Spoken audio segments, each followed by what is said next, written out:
yeah, really warm welcome. Thanks, Nick. Welcome if you're joining us online as well. So really warm welcome to the Monday evening class. My name's Vajradevi. I've got a really special evening lined up. I'll say a little bit more about it, but first we're going to salute the shrine together. So if you want to stand up, we'll salute the shrine in call response.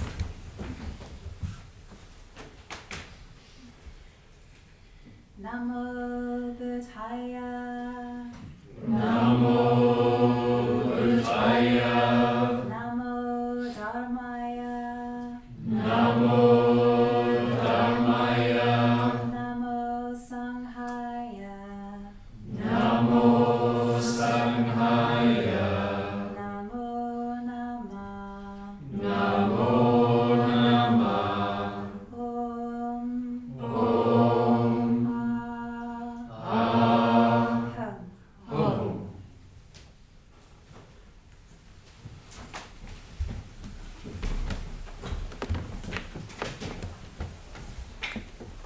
So I just wanted to just introduce the evening for you. So we've got a special evening because we've got Vajradevi with us. He's just sitting over here to my right, and I had the pleasure of being on one of Vajradevi's retreats in the lockdown with Kusala Sara actually, and the retreat was called Uncontrived Mindfulness, and Vajradevi has this wonderful approach to mindfulness, which is very simple, very direct, immediate, challenging actually. Vajradevi is very understated, but she's also there's something powerful actually. Vajra, there's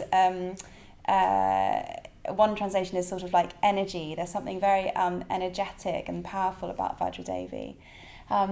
So tonight Vajradevi is going to be taking us through this method of paying attention to our experience, and I think you're really, really in for a treat. So she's written this book called Uncontrived Mindfulness, and she'll talk a little bit about that and take us through some of the exercises and talk about the method and the theory.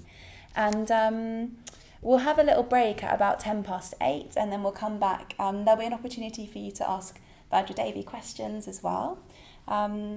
And I'll maybe just say a little bit about Vajradevi. So Vajradevi started her Buddhist career at the LBC when you were 23. Yeah, and she's been ordained for 26 years, and now she lives in Shropshire. So we're really, really lucky that Vajradevi's come to spend the evening with us in person. So it's really, really lovely to have you. So let's give Vajradevi a warm welcome.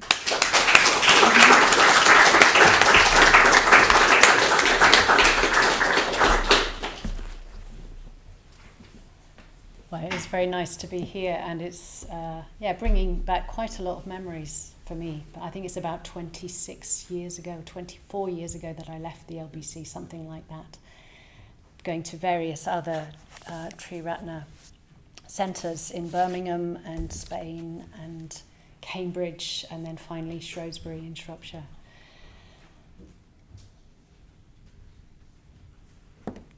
So, Gauravavati's more or less given you the structure for the evening and of what I'll be going to do.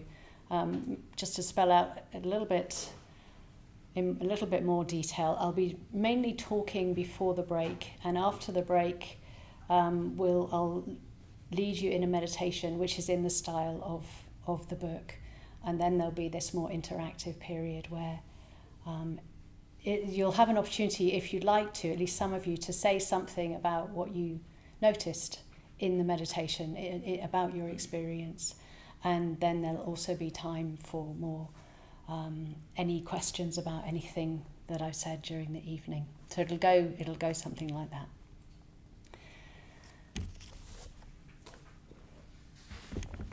So the book, I don't need to say very much about the book really, because the book is a meditation method, and so anything that I say will just be about how to practice it, how to work with the mind. It's a practice of watching the mind. And it's drawn from a sutta that some of you will have heard of, but you may not have heard of, the Satipatthana Sutta, the Buddha's primary teaching on mindfulness. And that sutta, you can draw many, many things out of that sutta. There's I've spent some time on retreat in Burma, and they say there that there are at least 40 different ways that you can practice the Satipatthana Sutta, that you can practice mindfulness, and not just mindfulness, but mindfulness as a path to wisdom, mindfulness as an insight practice. So that's really what the Buddha's talking about in the Satipatthana Sutta, but there are many, many different ways into it. So I'm just going to be talking about one, and I'm aware that there are, all these other ways. So just a few things about this particular approach, if you like, some of its characteristics. So it's an approach that emphasizes direct experience. So what's happening in the moment, rather than that sort of secondary level of experience where we think about what's happening. So it's what's happening rather than what we think about what's happening. That's one thing. The second characteristic is that it's receptive, rather than more sort of active or a doing sort of practice. It's much more receptive, and I'll say more about that. And yes, there's an emphasis on wisdom, on clear seeing, or what we can call a Dharma perspective. I like to think of it as a practice of watching the mind. And by the mind, I'm not just talking about what we, the mind that thinks, or the mind that remembers, or the various sort of faculties of the mind, but also the mind that knows through all of our senses. So that it's the mind that helps us be aware that we're seeing, that we're hearing, that we're smelling and tasting, as well as knowing, that mind sense. In Buddhism, the mind is the sixth sense. So yeah, watching the mind in this receptive way. So I just want to link it to, if you like, some terms within our movement, within Triratna, that might help you sort of locate what I'm saying. Don't worry if you don't know enough about Triratna to make sense of these locations, it doesn't really matter. But generally, if you've done a little bit of meditation here, then you probably know that there are three main practices that we teach. So the mindfulness of breathing, the metta bhavana, and just sitting. And it's the just sitting practice that this more receptive way of working with the mind, that's where it fits in. So the just sitting practice is where we just sit and we notice what's happening. So that's one area where this practice fits in. And the other area is in the mandala of practice. So this mandala of 5 different aspects of practice. And I won't go into those, but the bit in the center of the mandala is spiritual receptivity. And that's an obvious fit, if you like. So the method is something of the spiritual receptivity. But if you like, where the practice is going is in the area of spiritual death. And another way of talking about spiritual death is of insight or wisdom.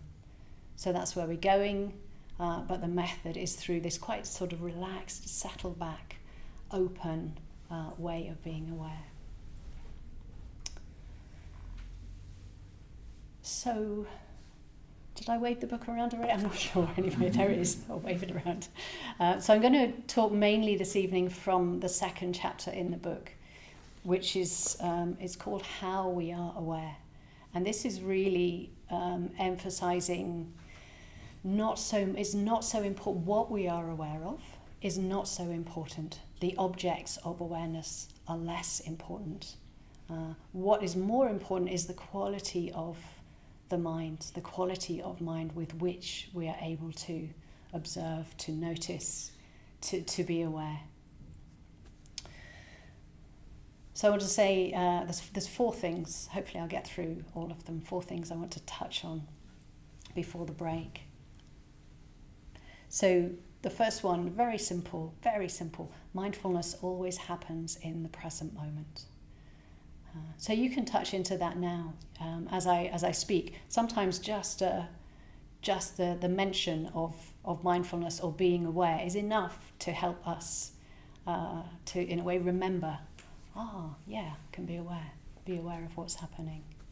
So as I speak, perhaps you can just tune into that, to notice what you're aware of, and notice that you are aware, the quality of that awareness.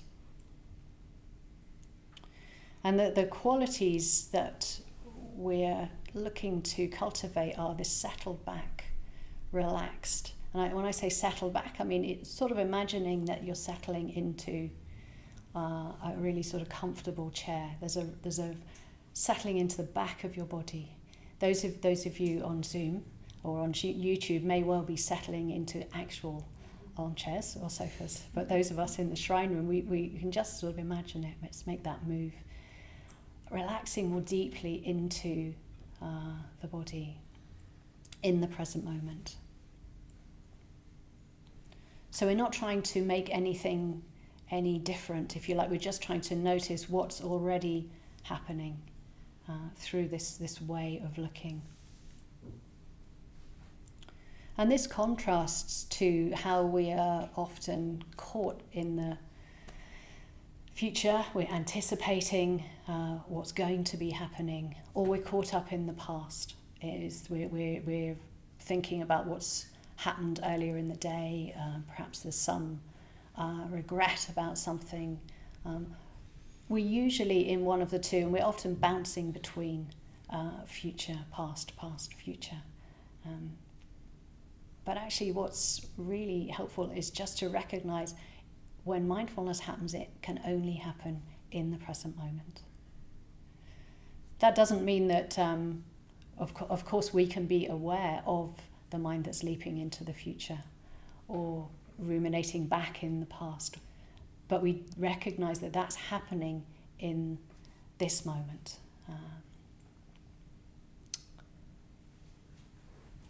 So this mindfulness always happens in the present moment. It helps us cultivate an awareness or mindfulness that's relaxed, present, open, natural. It's nothing really that we need to try to do, except to remind ourselves to be present, aware in the present moment. So that's the first one. Got 3 to go. So the second one is the quality of energy or effort that we use is crucial. And I would suggest that we use the minimum effort that we can and still be present.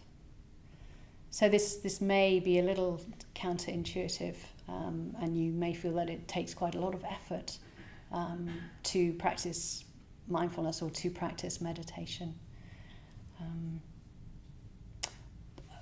But I think in this particular approach, it's the more relaxed you are, the more relaxed, the more present, the more mindful you can be. There's a teacher called Bhikkhu Analayo who says sometimes right mindfulness takes the place of right effort. So can you imagine that? There's that sense of when we're mindful, that's actually enough. When we're present, that is enough. And I think this is very helpful in counteracting using too much energy or using unnecessary energy when the mind can get quite tired or quite tense.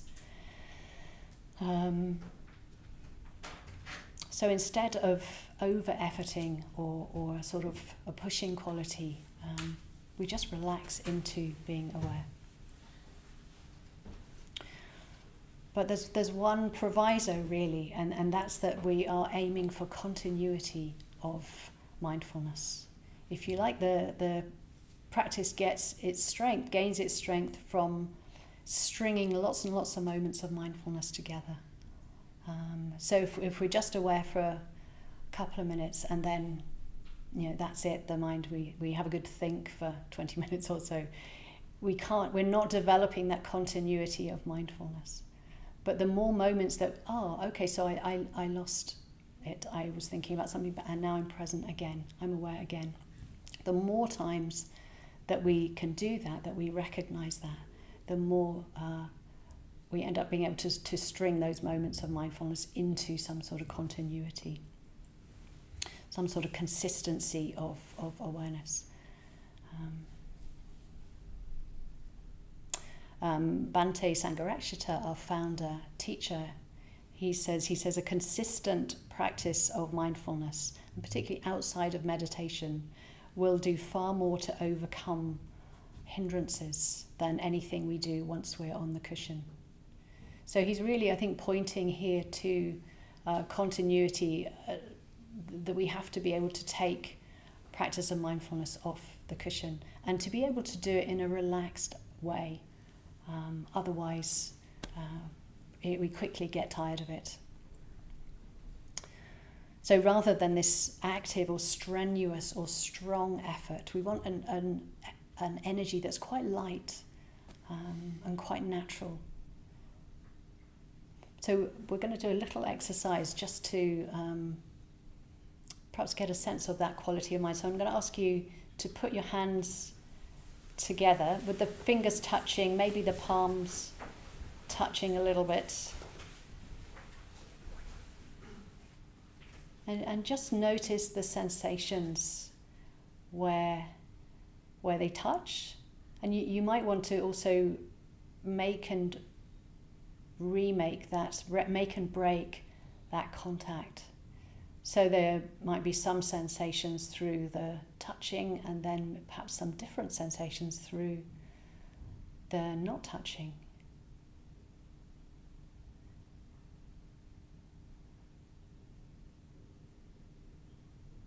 So when you are present,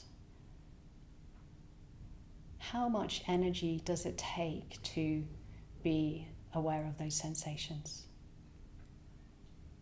Does anyone think it takes a lot of energy? You can put your hands down when you're ready. Anyone think that it doesn't take very much at all? Yes, okay, good. Phew. It's always reassuring. Yeah. Generally the experience is that actually we can be aware of what's happening. And in this case, this was a directed attention.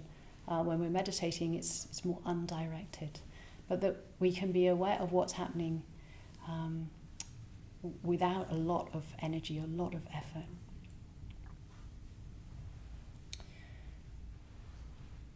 Maybe one other thing or two other things to say about the quality of energy and the quality of effort.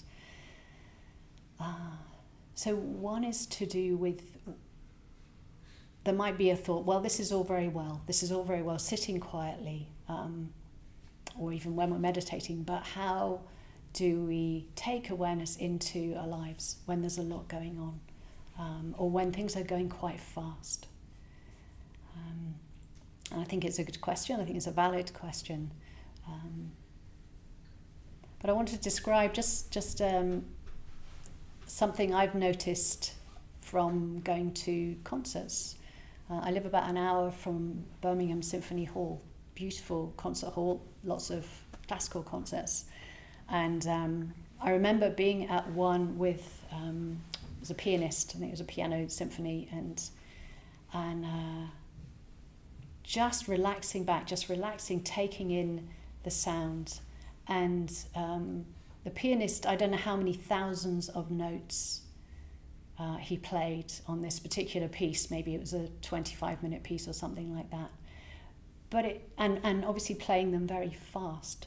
But the mind was able to pick up those sounds distinctly and easily just through being present. So actually the mind is very quick. I don't think we need to be too worried about not picking up what's happening at speed. I think it's more when we use a quality of awareness that tries to catch an experience and perhaps hold on to it a little bit. But when we're relaxed, we can just notice it happening in a much more easeful way. I've got another example of this I think I have time for, and this was on a retreat in Burma, and at this particular retreat centre there's always a lot of work going on. There's a lot of building work going on. And in this particular meditation, a friend of mine was in the shrine room, and there was a jackhammer going on just outside the window, so pretty close. And the windows are, I don't even think they have glass in them. They're, it's all quite sort of open to the elements. And she said she thought she sat there for an hour, and she said, I don't think I missed a single jackhammer sound.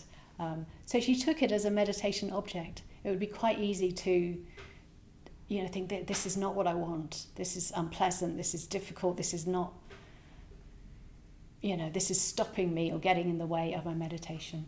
But she just took it as a meditation object, just like the breath, and stayed with it, and with that relaxed, open energy, just noticing what was happening. So I think a feature of this practice is that we can be aware of anything. And it's the quality of the mind that's aware that's important. I said at the beginning, what we're aware of is much less important, because what we can be aware of is just whatever is happening. And in this case, the jackhammer was happening in a very loud way. So one more thing about the quality of energy, and I think that's more to do with the emotional component. Having a sense of openness or interest or curiosity in the mind to whatever's arising. Again, it's not necessarily that we're interested in the breath or we're interested in the jackhammer or how many times the piano notes are playing, but we're interested in the quality of the mind that's noticing what's happening.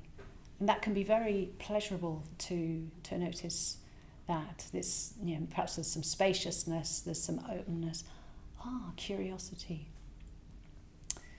And some of you will have heard this. I sometimes talk about something I learned from the Mindfulness in Schools program. In the Mindfulness in Schools program, they talk about David Attenborough mind. And I'm imagining most of you know who David Attenborough is. And it's his quality of enthusiasm and even sort of wonder about whatever he's noticing, in this case, in the natural world. And I've seen videos of him from much, much earlier in his career. Now he's in his 90s, and he's in some ways a little bit more settled in his body. But when you watch him when he's in his 20s or 30s or 40s, it's like his whole body is sort of just engaged in what he's talking about. And it could be a tiny little muddy insect that's just crawled out of a swamp or something, an ugliest little bug, but he's absolutely fascinated by it. So I think of him as just a really good example of even a tiny bit of that interest and enthusiasm. If we can bring that to our practice, what's going to happen this time? Or what will happen in this next half hour of being aware? It's a really helpful quality to bring in. One of the things I think it helps us do is to sort of feel the awareness rather than have a sense of doing it. Just sort of feel into what's happening. Okay, so that's number 2. Number 3. So again, Bhante Sangharakshita would talk about awareness being revolutionary. And of course, I completely agree with that. And there's another quality I think is quite revolutionary, which I'm not so sure that he would necessarily agree with. But that's acceptance. I think acceptance is revolutionary. If we can really accept what's happening without either resisting it and trying to push it away, or because we like it, trying to have more of it, bring it towards us. Just accept that this is what's happening. I think it brings a lot of contentment and happiness to the mind. I think it's quite a wisdom quality, actually, this ability to be with what's happening in this way, because so often we're in a way, just quite unconsciously, almost looking to seek out experiences that we want more of, that we find pleasurable, and try and minimize or distance or shut down experiences that we don't really like. Even experiences in our own mind, shutting down thoughts that we don't want to be having. So being willing to be with what's happening, I think this in itself is quite akin to wisdom.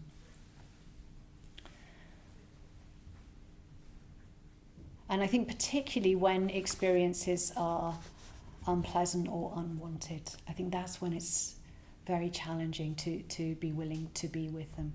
And I want to talk about something I've put in the book. Every chapter has got what I call mindful life moments. And these are episodes from my own life that I've drawn from. I write a blog, and I write some of these episodes in my blog. And in a way, it's just me trying to show how I work with the practice and just give a sense of that to whoever's reading it. But this particular blog piece, it's in chapter 4, and it was quite an unpleasant experience. I was at the dentist, and I was having implant surgery, which for those of you that know anything about implant surgery, you're probably all or mostly far too young. But it involves drilling into the bone, into the jawbone. So it's not particularly pleasant experience. But I remember just really watching my mind as I went through this. Watching a bit of fear beforehand, watching the resistance, lying there with my mouth open for about an hour and a half, with somebody's hands in it, and lots and lots of drilling and yanking and all those sorts of things. But actually it was okay. It was okay. And I just kept checking back in with how is the mind sort of with this? Is the mind willing to be with this experience? And largely it was. And maybe one thing to say is that this gives us quite a lot of freedom when we can be aware of experiences that are unwanted and unpleasant. If you like, our happiness becomes independent from conditions being as we want them to be. We become freer to simply notice things as they are without imposing some sort of agenda. I can't be happy until after this dental surgery, or I can't be happy until I'm not in that person's company anymore because I really don't like them. We become freer of those sorts of things, allowing things to be as they are a bit more.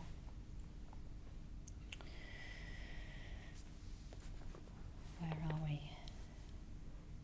And it's that, I think, that willingness to be with what's happening that gives us some contentment. We're not sort of struggling or arguing with reality. We're just with what's happening.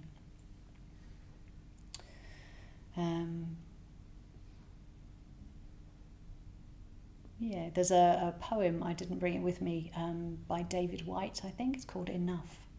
And there's something about that can the experience that's happening just be enough? Doesn't have to be how I want it to be. It doesn't have to change. It might not be my preferred experience, but I can be with it. I can be okay with it. Being satisfied with something that's not perfect. Satisfaction. I think there's a relationship between being content and being satisfied. And there's a Zen teacher, I think he is Jan. I'm not sure that he's a guy. Yan Chosen Bays Roshi.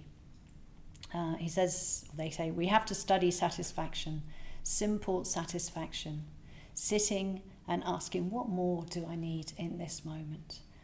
What is satisfying right now? And he says it leads to happiness, actually. Just recognizing that in this moment, there's some degree of satisfaction. The mind is satisfied with what's happening. I think it certainly would take away quite a lot of sort of tension from the mind. Okay, so mindfulness is always happening in the present moment, first one. Second one, the quality of energy or effort that we use is crucial. And then the third one, acceptance, is revolutionary. Accepting what's happening is revolutionary. So the third point is, again, it's another wisdom point, when awareness and wisdom come together. And it's how do we relate to experience? Do we relate to experience as simply experience happening? Or do we relate to it in a more sort of personal way? I don't want this to be happening, or I want more of this to be happening, or not really engaging with it at all.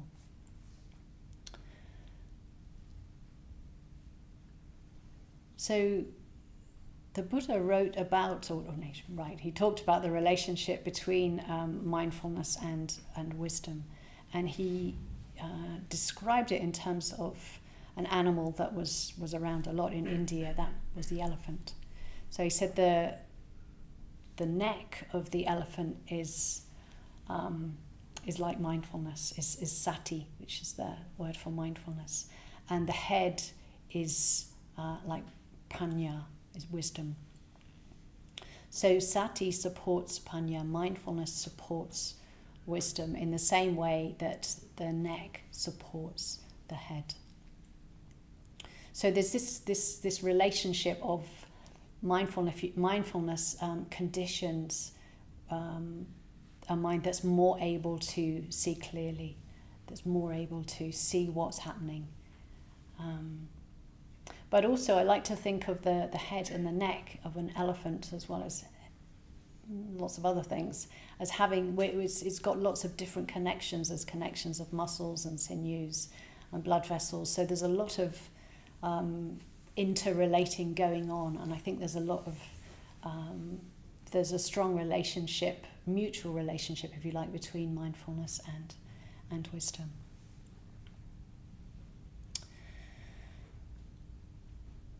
Sangharakshita, again, he says this quality that looks at how it's a quality of clearly knowing how we are relating to whatever's happening. He says this has more than a touch of insight about it.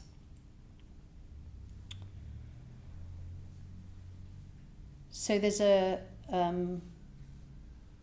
want to just give you a few examples really of perhaps the difference between mindfulness and mindfulness when it's working with wisdom. And there's a lovely compound term in the language that the Buddha spoke. So it's sati panya, awareness, wisdom. So this is when they come together. So we can have sati, mindfulness or awareness, and sati panya, awareness, wisdom.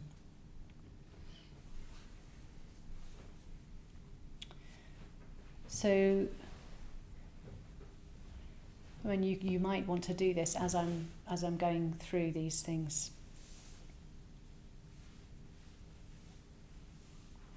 So we can be aware, perhaps are you aware of looking at something or seeing something, something in the room.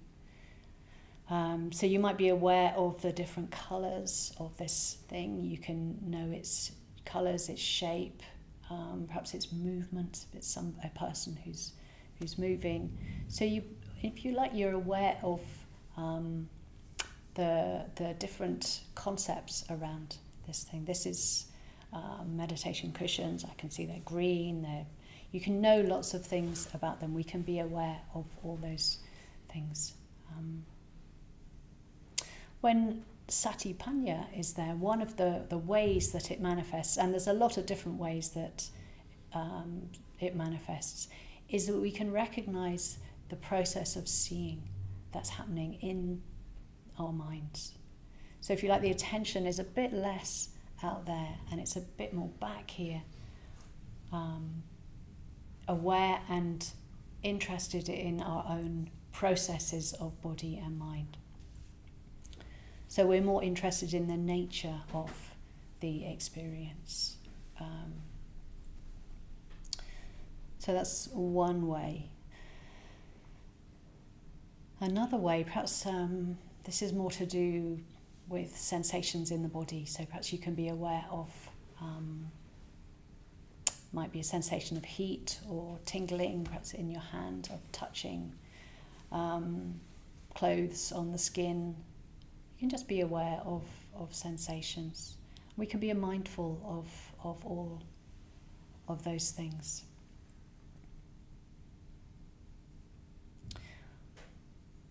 With satipanya, with mindfulness and wisdom, we can know all that. We can know the sensations, we can be mindful, but we can also recognize how we're relating to those sensations. So it might be that you're aware of some discomfort. Perhaps it's just that you're hot and a bit sweaty. How is the mind? How are you relating to that? And it's not to say that you should be relating in a particular way, but it's just about having curiosity about what is happening. It might be you can check in and think, oh, yeah, really, really fine with that sort of slight stickiness and sweatiness, or it might be that you can notice some resistance. I wish it wasn't like that, and maybe there's some looking forward to when you can get home and have a shower or whatever it is. It doesn't really matter, but you can notice that relationship, that feeling of wanting or not wanting, or okay with what's happening. And that relationship becomes something else that can simply be known in awareness. Like it becomes another sort of object to be recognized. So the last one, so we can know what we're thinking. Often I think we can quite easily know what we're thinking. We can recognize the content of thoughts in the mind. When we're aware with more wisdom, we can be aware of thoughts as simply thoughts happening in the mind, in a way that leaves us a bit freer of the effect of the content. Quite often with the content, I know there's this lovely image in secular mindfulness that some of you probably will be aware of you get on a particular sort of thought train, and it's like getting on a bus, and before you know it, you've gone into some new part of town that you've never been aware of, or perhaps a very familiar part, but certainly not where you intended to go. So that's what, when we're aware of content and involved in content, that's what happens. When we're not identified with the content, we're more able to recognize this is simply a thought arising in the mind. What does a thought feel like in the mind? How does that thought affect the body? What's that sort of interrelationship between body and mind doing in this moment? So there are all sorts of ways in which, that's just a few, of which we can recognize things just from a slightly new perspective. And it can feel quite fresh and quite new, something that perhaps we're looking at it from a different angle, and so more is revealed about the workings of the mind or the body-mind.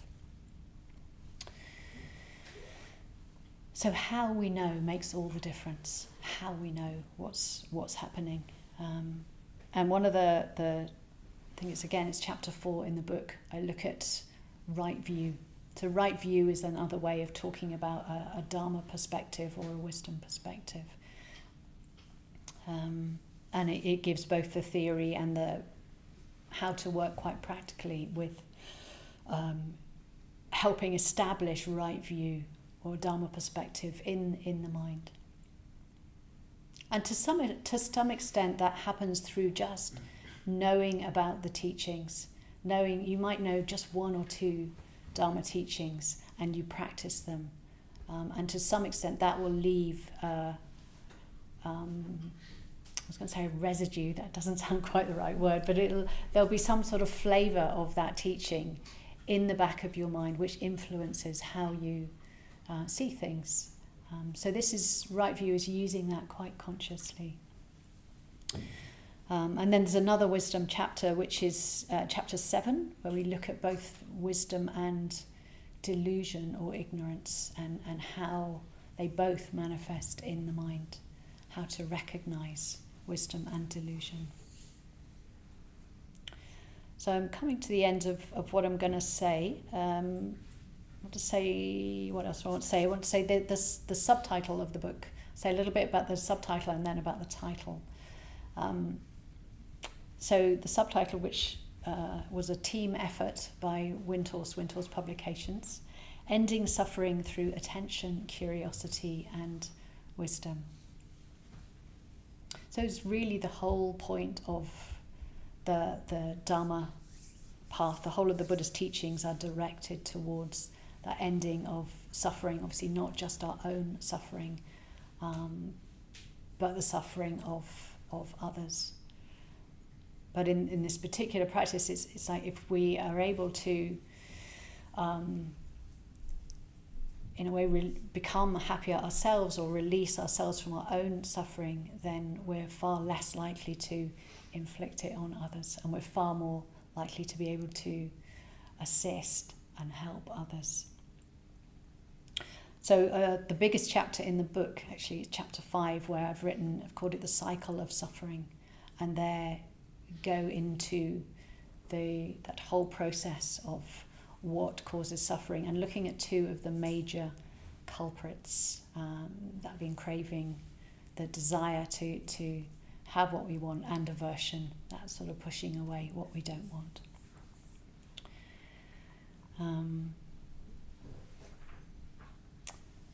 So the title, Uncontrived Mindfulness, this came about slightly by accident.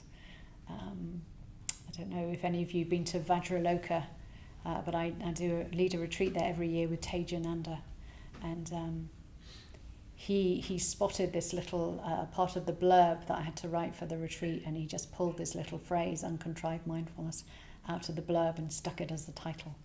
And so that's now what my blog is called, and it's now what the book is called. But this question often begs this title often begs the question, what if there is uncontrived mindfulness? Does that mean that there is also mindfulness that is contrived? And I think it does mean that there is something that I would call contrived mindfulness. And I think that can be in two different ways. I think we can have the contrived mindfulness that does feel a bit unhelpful, in that often happens when we try a bit hard. And it feels like mindfulness is something, some state or something that can feel a bit sort of added on to our experience. It doesn't have that feel of naturalness and ease. So we can end up being a bit tense, and it can feel a bit contrived.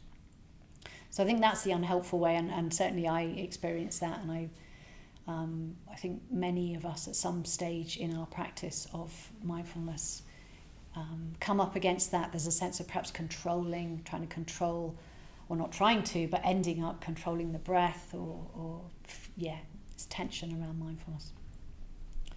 But I think there's another way that we can use this word contrived, and that's more helpful. And that's, if you like, a sort of forerunner of uncontrived mindfulness. And so it can be contrived in the sense that we do need to encourage mindfulness. It won't just happen by itself. And that encouraging, that cultivating or contriving comes through remembering to come to the present moment. What's happening in awareness now? What am I aware of? and reminding ourselves to do that. So there has to be some sort of intentionality, and we have to sort of strengthen that intention through repetition, through whenever we remember, okay, here it is, getting familiar with what it feels like to be in the present moment, what it feels like to be aware, here it is again. So that sort of contriving, I think, is really helpful, and it helps us cultivate mindfulness with more ease. And when there's more ease, there's more pleasure, and when there's more pleasure, there's more motivation to keep going. There's more satisfaction in keeping going. And at some point, we develop momentum in practice. We develop that continuity of moments of strung together mindfulness. And it starts to happen on its own. I don't know if any of you have had this experience where it's like any effort at this point would get in the way of it, because mindfulness is up and running. And when that's there, I think we have to be quite careful not to keep reminding and remembering from a habitual sense, but actually notice that actually the mindfulness has become quite a strong mental factor, and there's some degree of right view or Dharma perspective on our experience that is also up and running. So we don't need to keep remembering and need to keep reminding. We just, if you like, we need to get out of our own way and allow that process to happen. It's quite similar to when, to when we get angry. If you like, we don't need to sort of, you might notice, if you like, the beginning sort of thoughts sort of stoking some feelings, and at a certain point anger just runs off on its own. It's quite similar, but it's completely different as well, because this is a skillful state that, if you like, we just created the conditions for it to arise and work on its own. And sometimes we can, when there is momentum and mindfulness is uncontrived, we can lose the feeling that there's somebody there sort of controlling and directing and thinking about what to do. And we've got out of the way, and there's just the sense of the practice doing itself. And there can also be the feeling that there isn't anyone actually doing all this. This is mental factors strengthened in the mind, positive mental factors that are working in the mind in this moment. Might not continue for very long, but while it is, we simply recognize what's happening. And when if this continues for a while, there can be some more clear seeing. There can be some more understanding that this is happening on its own. There isn't actually a director or a controller or an instigator or a thinker. There's actually just all those things happen at times. There's thinking, there's directing. But at the moment, what is in the mind is awareness and wisdom. There's probably also metta. You can recognize different qualities happening. And they're all flowing, if you like, in the direction of wisdom in those moments. So by getting out of the way, we strengthen those qualities of positive qualities that are taking us closer to awakening.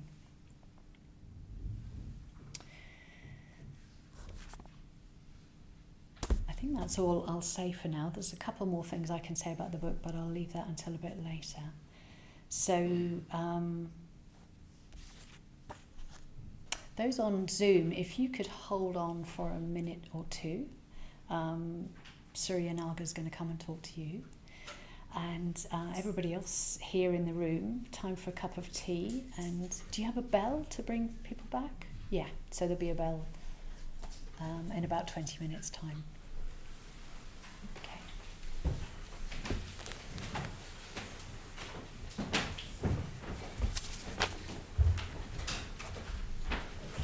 I should say that the book is in the bookshop, and I will be signing books later if you want, but if you do want to purchase it, it is in the bookshop. Probably should have said a little bit more than that. Okay. Yes.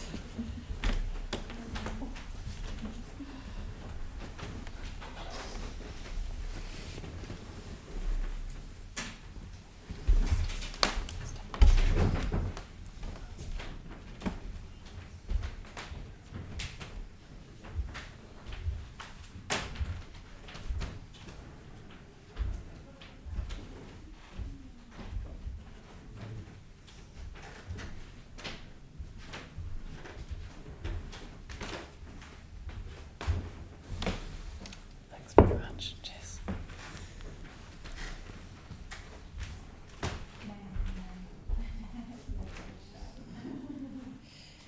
So, hello those of you on Zoom. So I'm just going to be having my tea break with you today.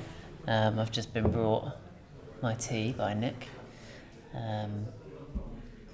You might be able to hear people in the distance having their tea. So, it's great. I can see a bunch of you have already said hello and good evening, etc. I'm just looking at my phone now to check who you all are. So I'll just say hello to a few of you. So hi Priscilla. Hi Coffee Hopper. That's an interesting name.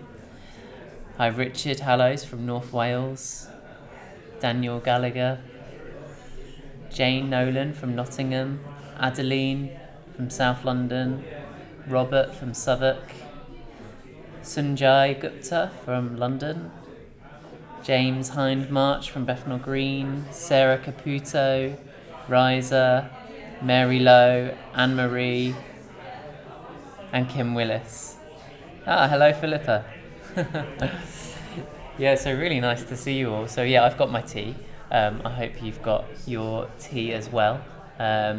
Actually, I was thinking with these tea breaks, I don't know where you are. I don't know kind of what your kind of viewing situation is. I'm in the London Buddhist Centre Shrine Room looking at a camera. It'd be really interesting to sort of hear about what's your kind of viewing. What's your experience of this class like online, if you see what I mean? Because there's different options, isn't there? There could be, you could be sat in bed with your laptop, with your iPad or something. You could be in your living room watching this class on a TV screen now. I've watched some YouTube things on TV, and that's quite a nice way to do it. So I'd be interested to hear about what's your kind of experience of this class like. I think that will help us. I think we're trying to work out how this hybrid thing works at the moment. It's quite a different experience for us. So it'd be interesting to hear about, what does it look like for you? Hi Jane Cahill from Bethnal Green. Hi Ella from Lewisham. Carmen from Hackney. David from Bognor Regis. I think I went to a Butlins once in Bognor Regis. Hi Diane from Chingford. Yeah, really nice to hear where you all are. Here's Kim saying she's watching on her phone while looking out the window at the sea in South Wales, and the sunset is beautiful tonight. That's really lovely to hear, isn't it? Mary's eating her tea, listening in the kitchen. Not ideal, but the only time she could have her tea was. That's fair enough, isn't it? It is kind of at a dinner time actually, isn't it, these evening classes? So I can imagine, that makes sense. I can imagine a lot of people eating their dinner or tea whilst watching these classes. Daniel Gallagher's in a flat. He's renting temporarily in Scotland, sitting on his travel zafu. What is a travel zafu? I really want to know. Is that like a cushion? It sounds like a cushion, doesn't it? A zafu. In front of a makeshift shrine. Daniel's saying the Zooms are always fantastic. I kind of wish there was more coverage. So yeah, I mean, that's the kind of thing I think is just really interesting for us to kind of hear at the moment. Really just we want to kind of be able to connect with what's going on online. And obviously it's a bit sort of difficult for us to do that at the moment when there's people here. So it's really good to hear more about your experience online.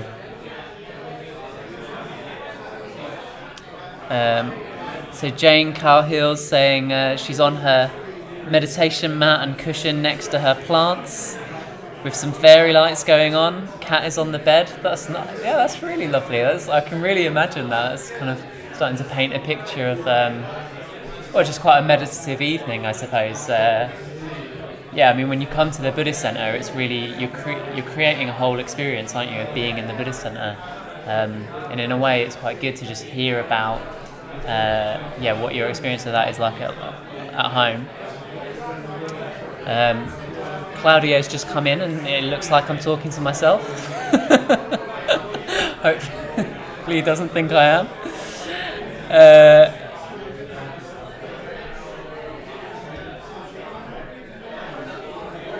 People are talking so much, I'm starting to lose track of where I'm up to.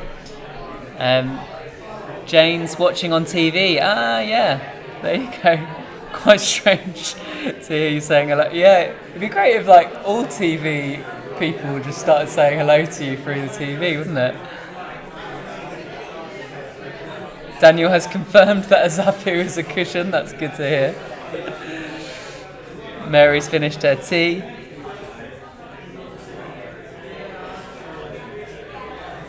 Yeah, Sanjay's saying it's very convenient to be able to access the class without having to travel to the LBC, and enables to avoid face-to-face contact whilst the pandemic is on.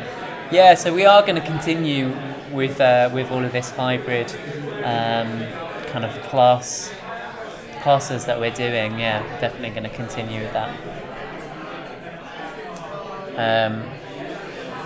I'm actually just going to close the doors quickly because it's quite distracting.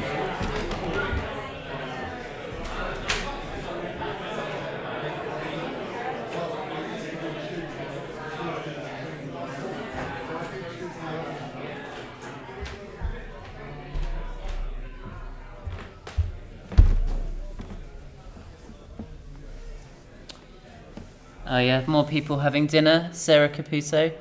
Chopping leeks. Mindfully chopping leeks, hopefully.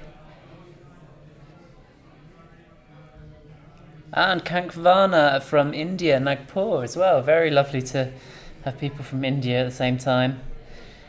Anne-Marie in the yard with her black cat. And Julianne in Ireland, accessing classes since they went online. She watches these classes on her TV, so it's great, isn't it? It's just really great to kind of hear about all of these different situations going on, all these different kind of ways of kind of being in the Buddhist Center.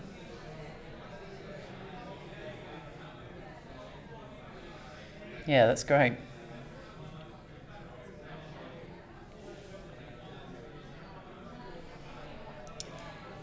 So there's somebody saying here, they missed the morning Zoom. So that's kind of quite a nice segue for me to perhaps start talking about that there's a course coming up.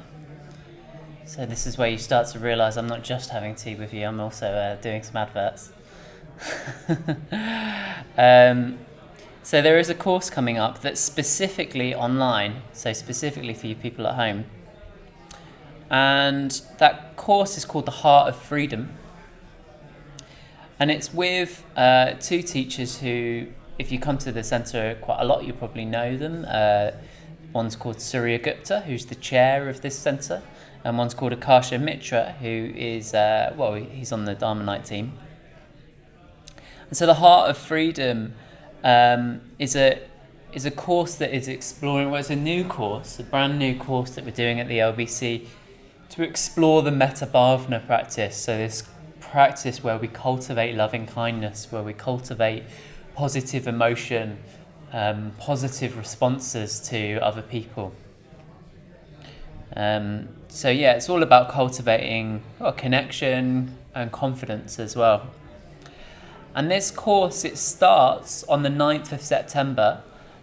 So that's actually on Thursday, this coming Thursday. And it would be every evening for 6 weeks at 7 o'clock. And I'd really recommend going on this course if you enjoy the Metta Bhavana. And I'd enjoy it even more if you don't enjoy doing the Metta Bhavana. Because, the Metta Bhavana is an incredible practice. It's a revolutionary. We were talking about, Vajradevi was talking about mindfulness being revolutionary, and mindfulness, I think, is revolutionary. I think metta, loving kindness, is revolutionary as well. I mean, they go hand in hand, don't they? They're very much related. So yeah, I'd really recommend going on this course and really kind of starting to work on, see where you can go with the Metta Bhavana. So I'm going to paste a link now in the chat. If I can work out how to do that on my phone.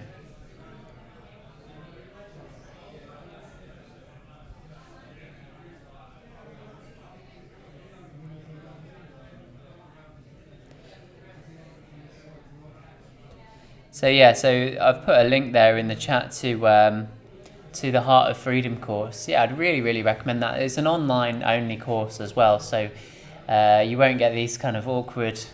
Hopefully, let us know how we're doing in terms of trying to balance both the kind of this world and the online world. But with the Heart of Freedom, we won't need to try and balance that. It'll just all be online. So I'd really recommend that, especially if you can't get to the LBC for whatever reason.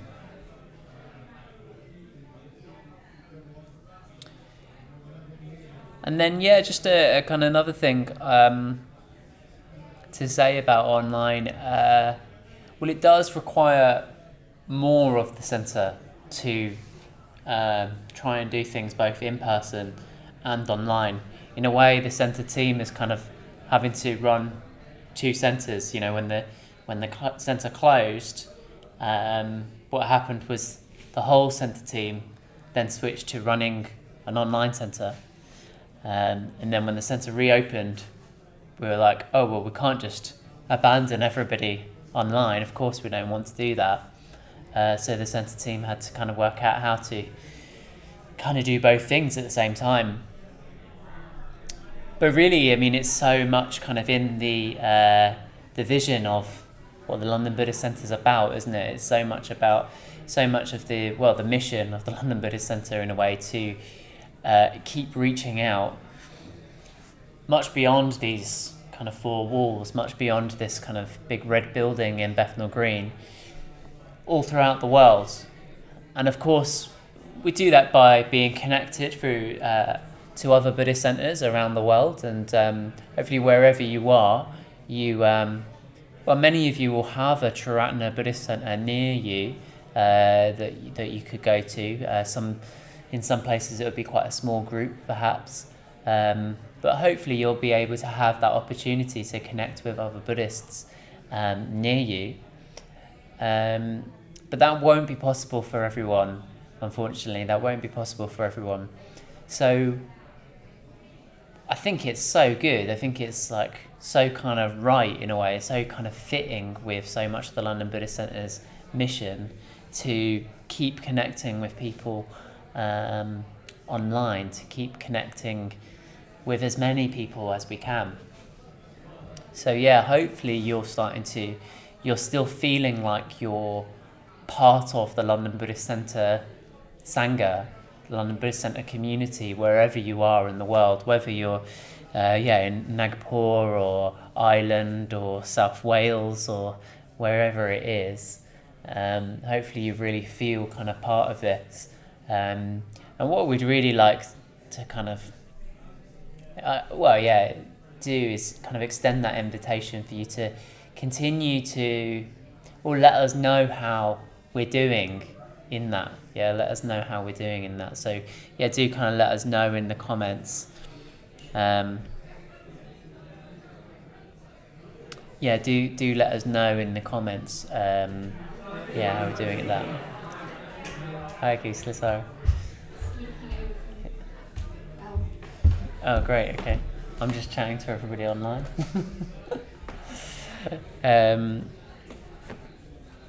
Daniel said he's just said that the link didn't get shared. So yeah, you have to copy and paste that link. But I'll share it again over there on that computer. It's quite I'm the only person in the room at the moment, so I'm not going to run over there and do the link. Priscilla said she's watching in her daughter's room as this was the only space she can use. She misses the shrine room. Yeah, that's really lovely to hear. Well, yeah, I mean, it is lovely to kind of hear just where everybody is, yeah. But yeah, we'd definitely, obviously, love to see you kind of here as well. Anyway, yeah, so as I was saying there about the kind of what the London Buddhist Centre is trying to do, it's trying to reach out, isn't it, to the whole world at the moment, and create community here. And so hopefully you're kind of feeling that. Hopefully you're feeling, feeling part of the London Buddhist Centre, like I was saying. And yeah, so I'm just going to kind of start to kind of round up the tea break in the same way that we round up the tea break in the main room by just kind of saying about how you can kind of participate in the London Buddhist Centre community. So if you're online, I've already mentioned about the online course. So you definitely kind of do check out the online course. If you're near the London Buddhist Centre, or anywhere near Suffolk in England, do have a look at our retreats as well. So we've got 2 retreats coming up actually at the moment. We've got an introductory retreat for people who are new to Buddhism and meditation, which I think is the 24th to the 26th of September. And then I think it's the following weekend or the weekend after that maybe that there's a regulars retreat as well. So you can check out those retreats online on our website. And then so the last thing I just wanted to kind of say to you all on at home is that as I was saying, it does take quite a lot to do both things, run a sort of online centre and an in-person centre at the same time. And actually we still have less people kind of coming in person.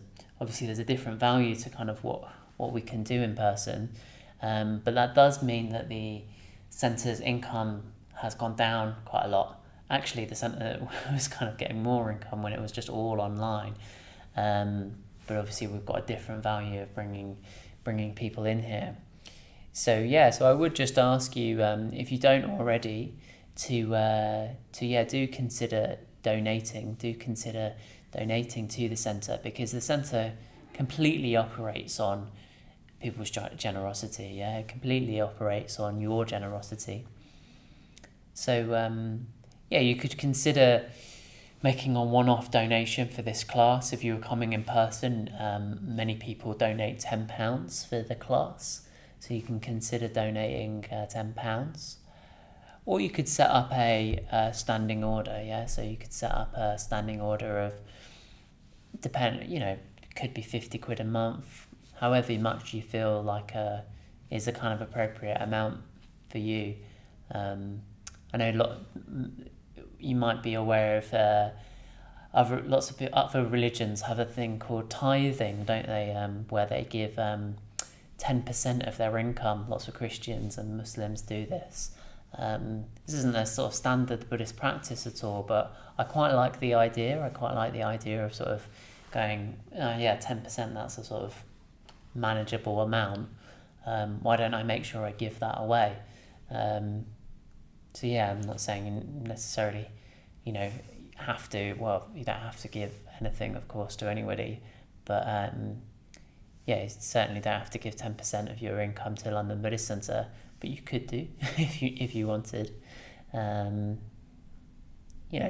think it's just really worth thinking about how can you be part of this community more. And certainly a very key part of being part of this community is giving.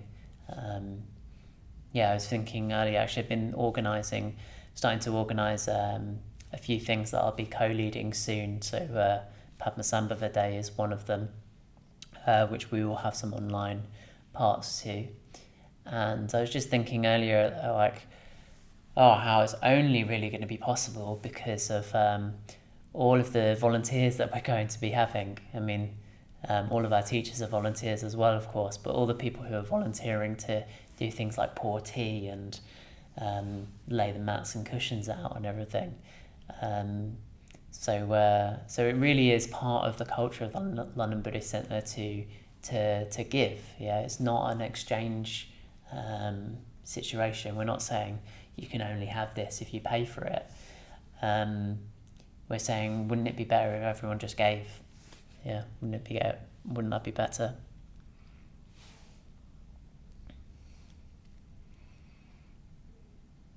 Yeah, so really, really great to hear from you all there.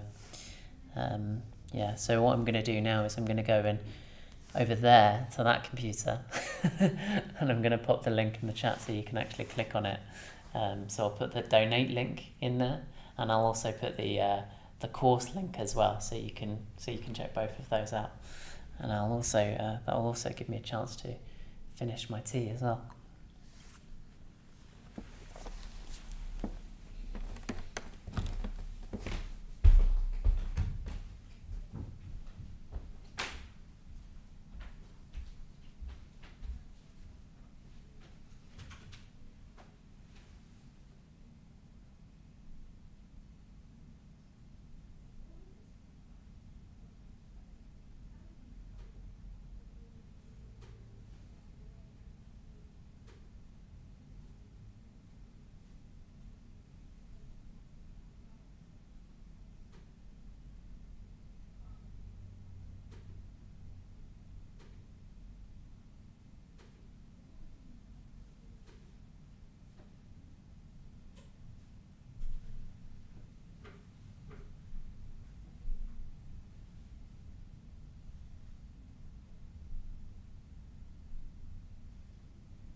So if you'd like to sit in a meditation posture that's comfortable for you.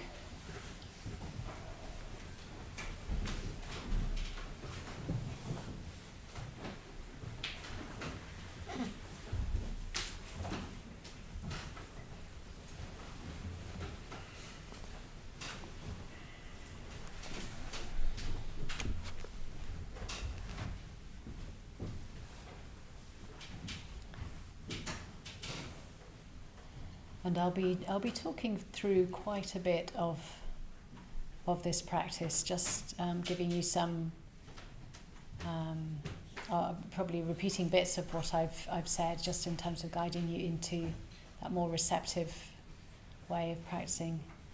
But start off, I'd suggest that you don't automatically shut your eyes to start with. Perhaps let your eyes be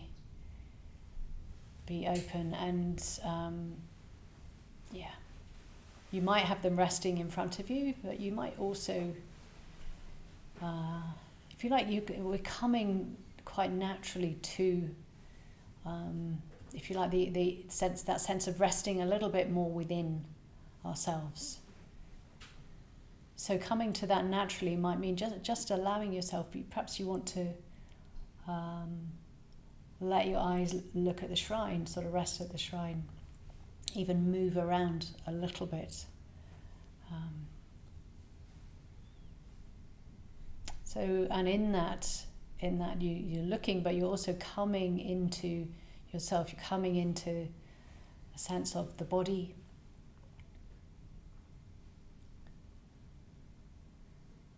Experience of being embodied.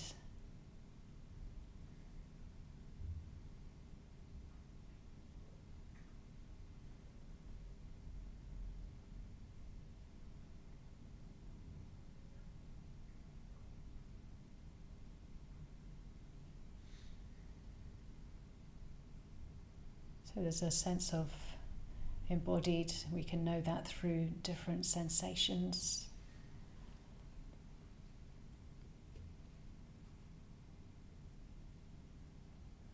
A sense of weightiness on our body, on the cushion or the chair.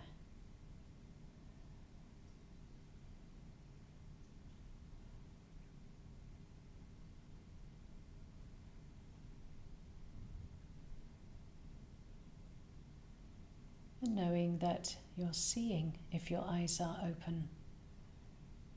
If your eyes are closed, there can be an inner seeing.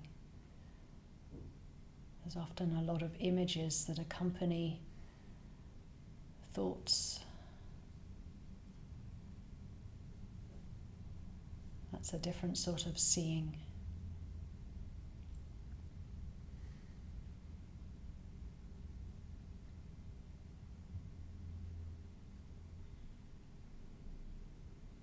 So don't necessarily try and put your attention anywhere.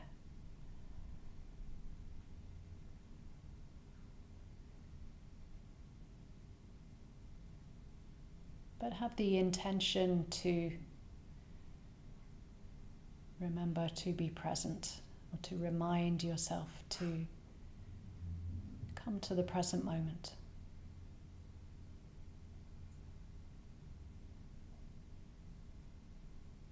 Or what's more likely, to notice when you have come to the present moment.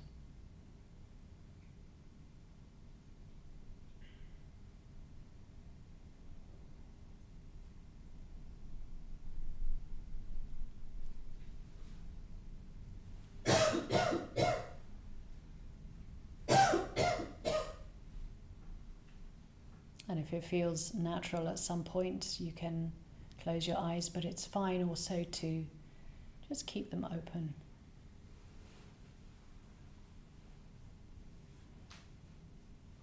But especially if they are open, then let the eyes be quite relaxed, quite soft.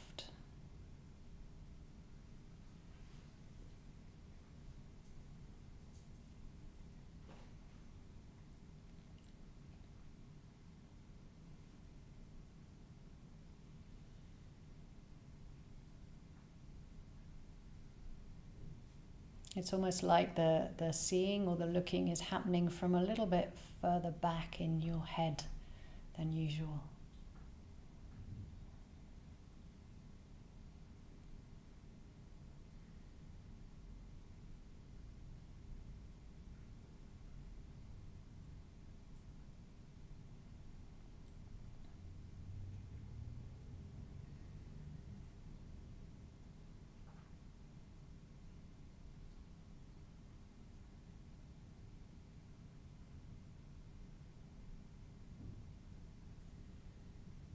Might also be a little bit more of a sense of peripheral vision with that softness and breadth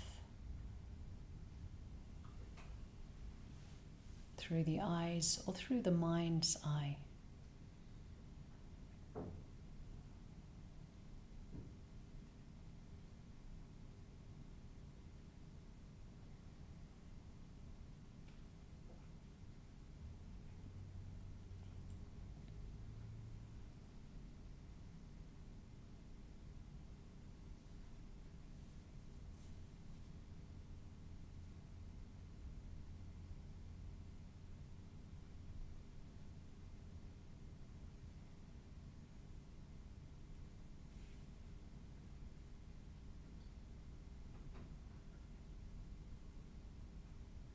So when you don't have any particular focus of attention,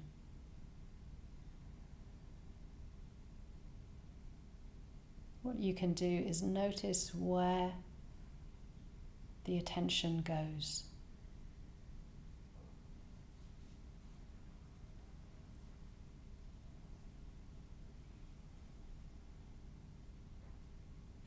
Our attention is always moving, taking up different experiences through the different senses.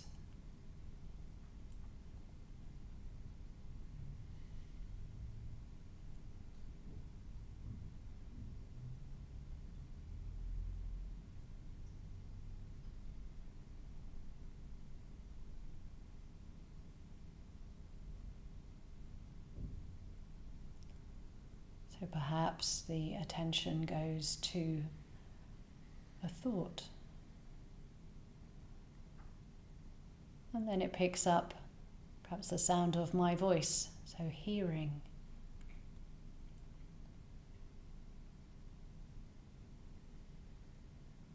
And then maybe a physical sensation or two.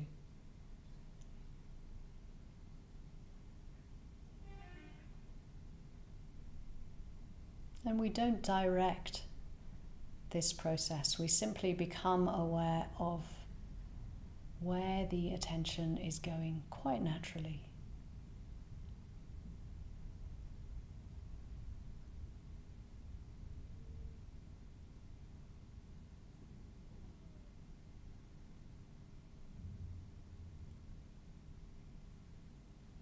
And we help this process by settling back, relaxing into the present moment.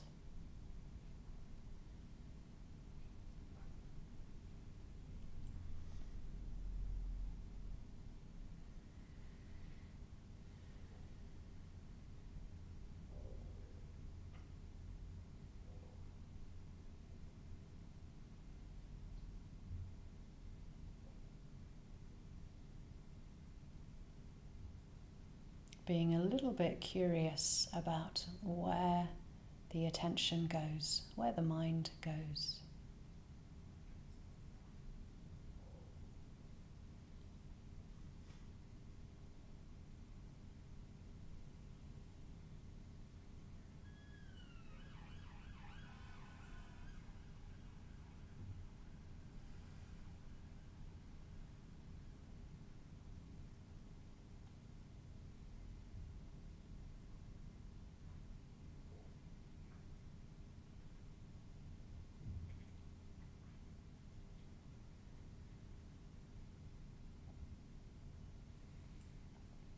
There's no possible wrong object of our attention when we're mindful of it.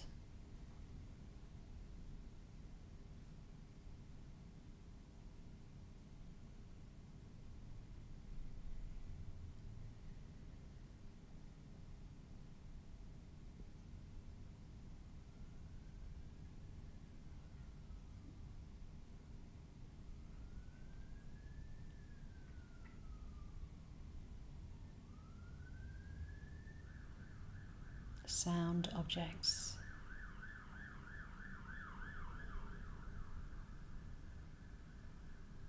mind objects like thoughts.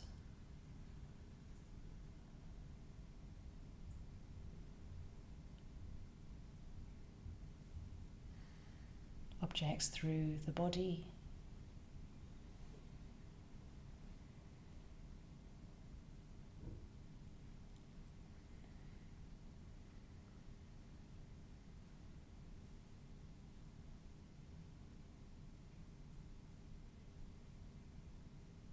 And our attention is a little bit like a butterfly. It's very light. It lands on a leaf and then moves to another leaf. Goes lightly from one thing to another.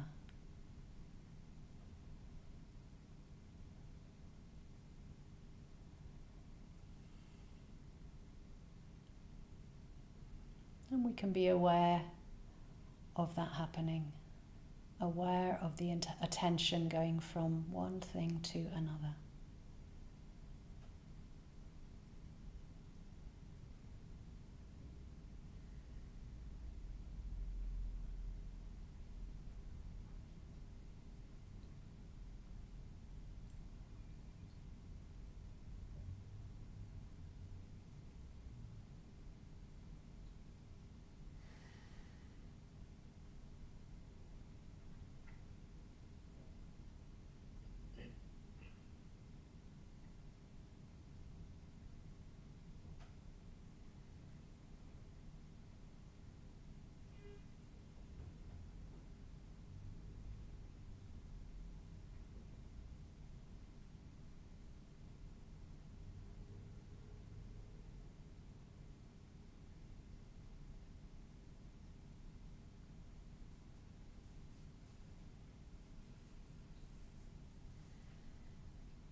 And if you find that your mind is getting quite discursive or moving around quite a lot and you don't feel you're aware of it, then it can be helpful to just take up a single sphere of experience for a while.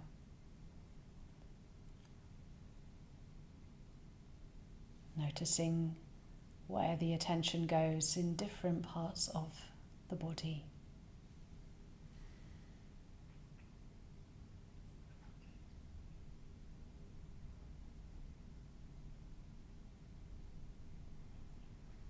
Or you might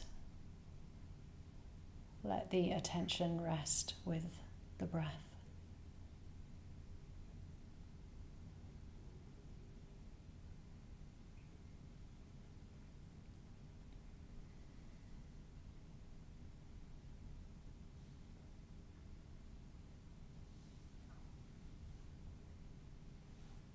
Or you might let the attention just open out into the realm of sound.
And then if the mind feels a little bit more settled, you can just relax that one sphere of attention and open up to whatever is arising.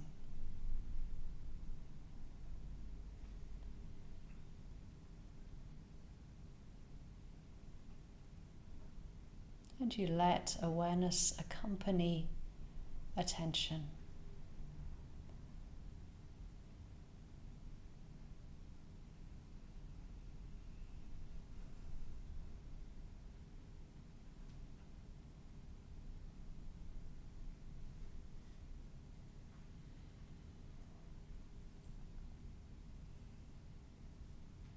Usually we're only partly aware of where the attention has gone. It's often happening outside of awareness.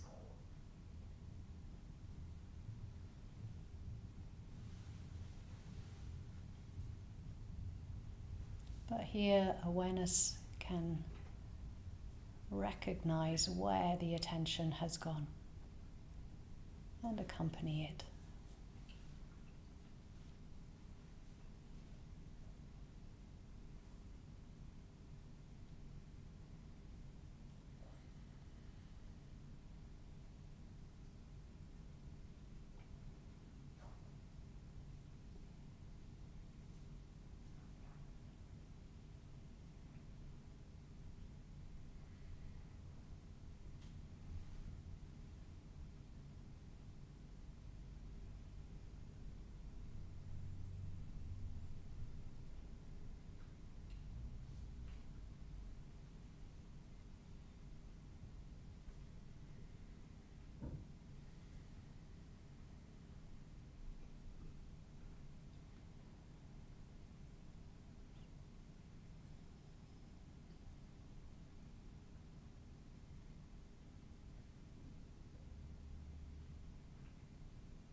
And if there are any moments where you're not sure what to do, just recognize what's happening in the present moment.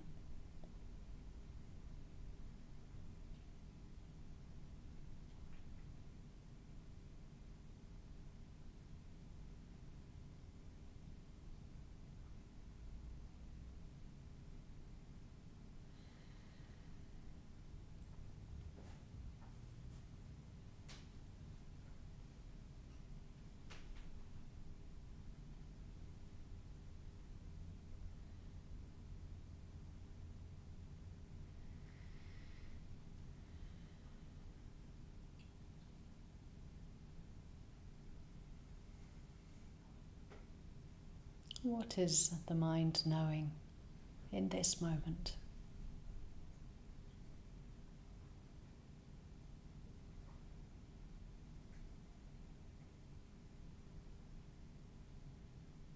And it's not necessary to come up with answers, but just allow any questions I drop in to stimulate some curiosity about your experience.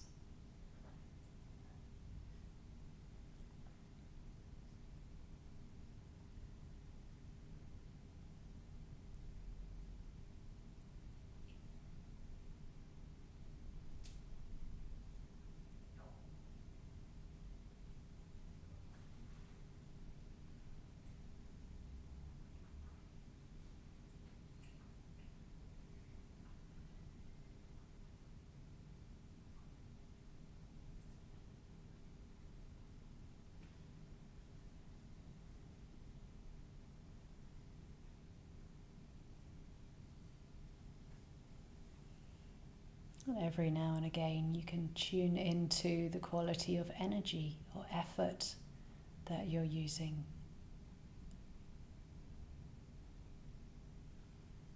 And seeing if it's possible to relax and release any unnecessary effort.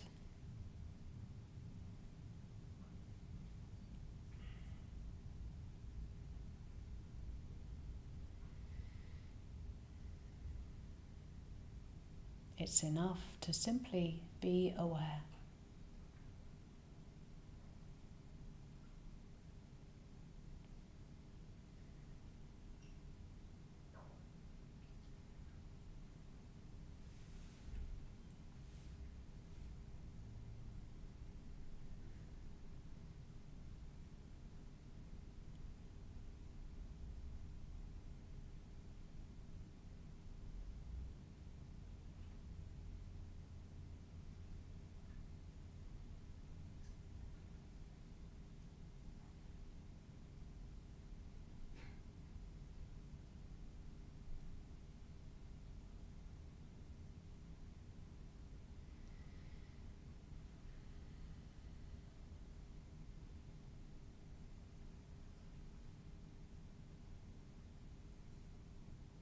And you might also notice to what, if any, extent is acceptance present.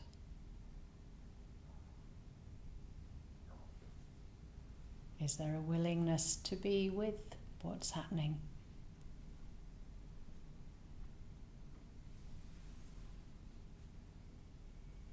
And there might be and there might not be, and either is fine. Awareness can know both acceptance and non-acceptance.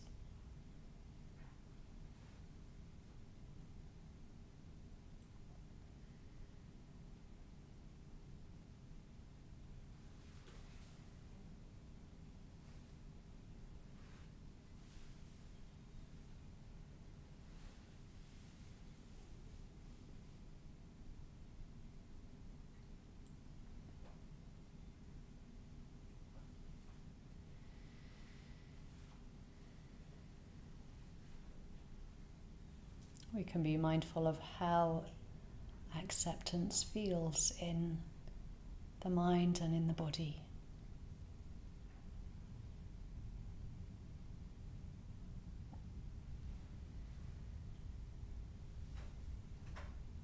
That quality of willingness to be with whatever is happening.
And you might also notice how you're relating to experience in the sense of, is it simply an experience that's arising, persisting for some time or for a very short time and disappearing?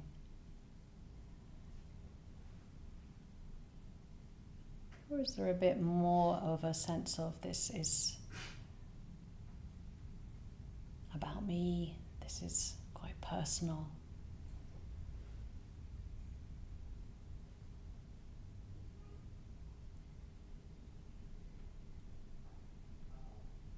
Perhaps being aware of an experience as more in relation to its content and simply a process happening in body and mind.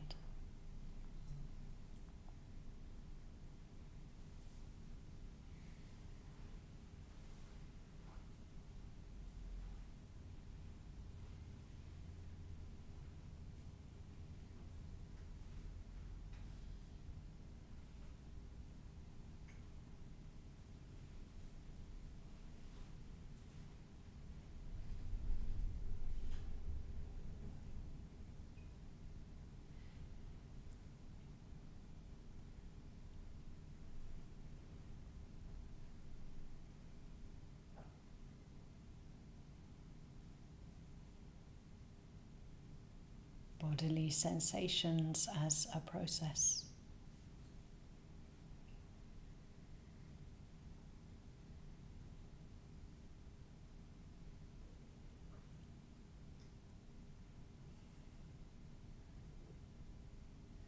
Hearing as a process.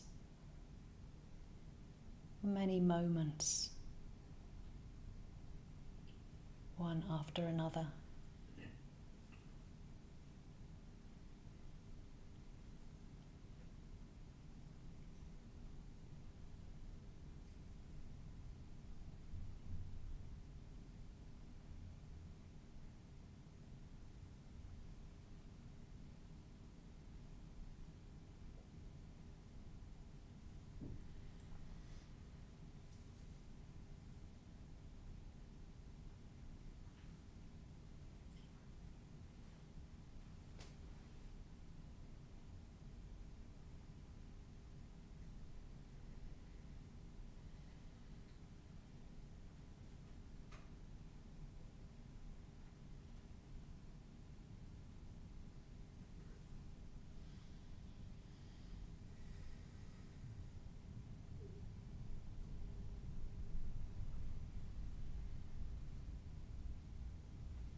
Whatever is happening, we can be aware of it.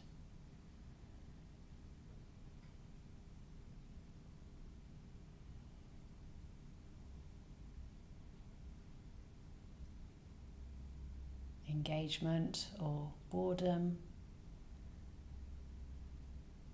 tension or relaxation.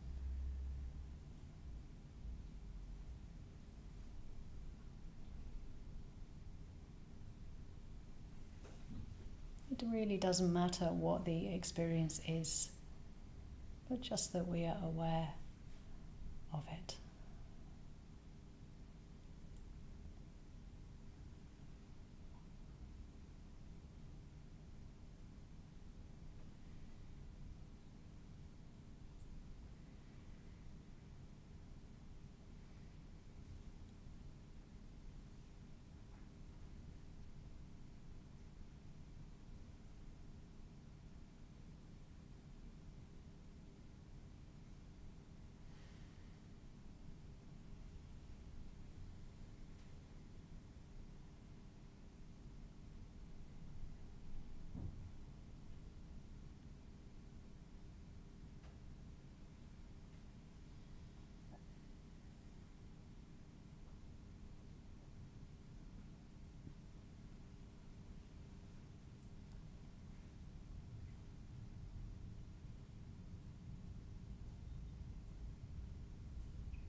So we have a little bit of time, and it would be nice to hear from some of you, any of you who felt like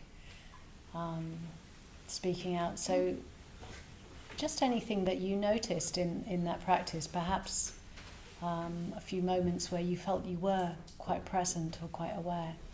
And what was that like? Often those sorts of moments when we are quite present will register a little bit more strongly in our experience.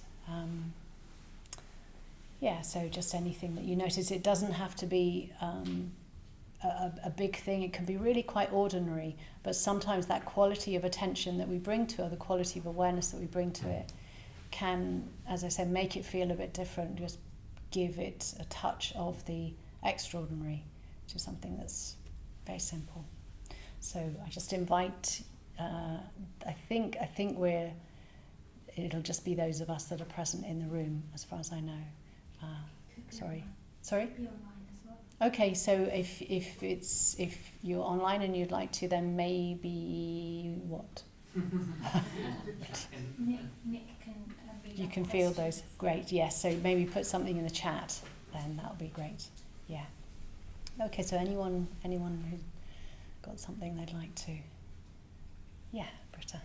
Yeah, I noticed that, so I'm feeling a lot of anxiety at the moment, and I always thought that it's kind of in my chest area, like I can feel my chest being really tight.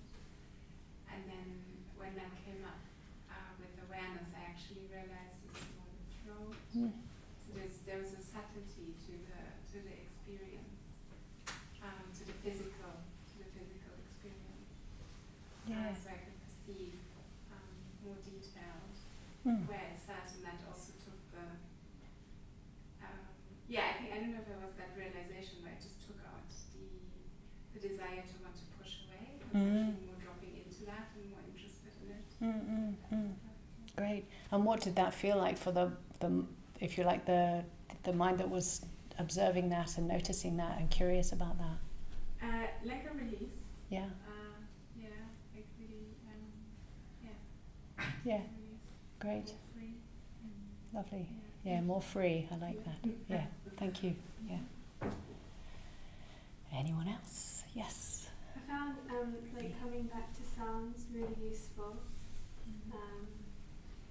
Coming back to the sounds in the room, and like whenever I got distracted, and then just being present with the sounds and sort of breathing into the sounds, like maybe people like kind of rustling around or moving, and then like as I became more aware of that, it sort of felt like the whole room was breathing with me as well, which is really nice. Lovely. Yeah.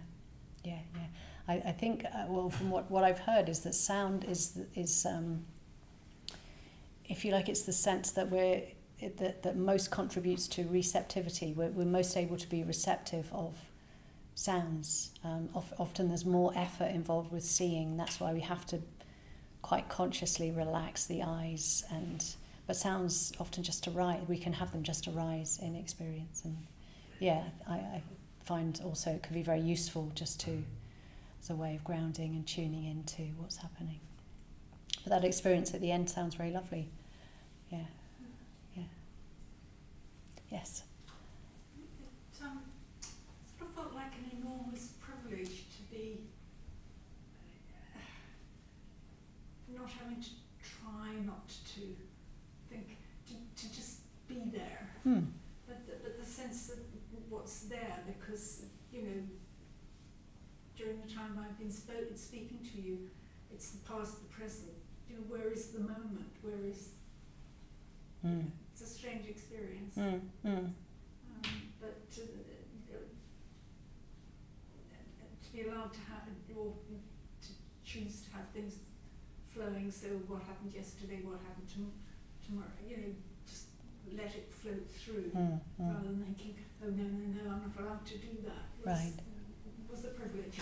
Yeah, lovely, good. Yeah. Maybe there's you've reminded me, there's just a distinction I'll make at this point, and I did relate this practice to something more like just sitting, and maybe to take that distinction a bit further, there's the Buddha talked about directed and undirected attention, or awareness, directed and undirected practice. And directed practice, that there's there's very strong value in that, directing the mind, say in the mindfulness of breathing or the metta bhavana practice. But it can also be a relief to not do that, to do what the Buddha also talked about, which was this undirected, not trying to direct the mind, but notice where it's going anyway and what's already happening. And that was the thought that arose when you were speaking, that sort of privilege of just being with what's happening. Yeah. And from what it sounds like, your investigation, in a way the mind was naturally curious about what is this present moment. When we're actually looking to rest in the present moment, it can bring about more sort of, well, where is it? What? Where is that? Yeah. So it becomes a very interesting practice, I think. Yeah. Anyone else? Yes. I think for me, it's all the sensations, like the sound, smell, sight. I mean, one thing I notice is, I use as a metaphor with the candles. You notice that sometimes they move and then sometimes they go, sort of stay put. I sort of related it a bit to my mind, because it's similar, isn't it, where sometimes your mind's all over the place and then sometimes it sort of calms down a bit. Yeah. And I think for me it was a bit, to an extent it was a bit of a revelation, because with the sounds, because I've had for years tinnitus, and you imagine it's obviously horrible, but I managed to sort of live with it and I just notice it. I don't really fight it. And when you mentioned acceptance, the acceptance of it, so I realised, well, if I can sort of accept that, then it could be the same with everything else. Oh yeah. So did you? It sounds like you had more of that experience of accepting the process. Yeah, because I just noticed it. I think I wasn't fighting. It's just there. It's just the noise that's there. So it's a ringing sound, but obviously it can be annoying. But then when you just notice it and accept it, that's it.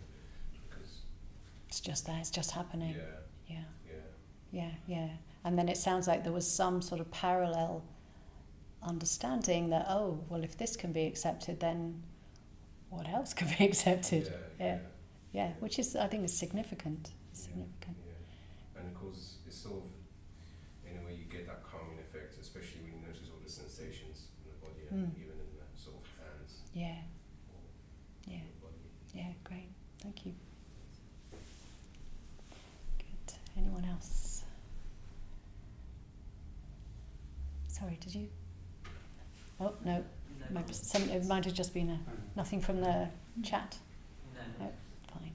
It might be helpful repeating the questions that get asked for the benefit of people. Yeah.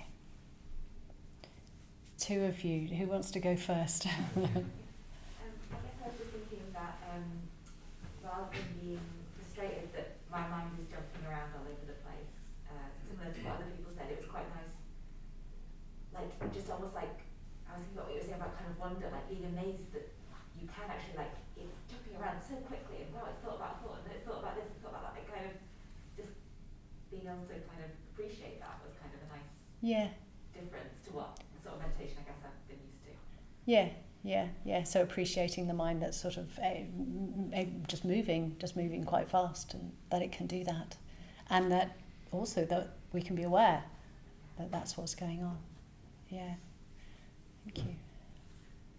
I was going to ask a question, but do you want to keep doing it? No, that's fine. You can ask a question. I was just going to ask if you can clarify the two types of contrived mindfulness and why they're contrived again.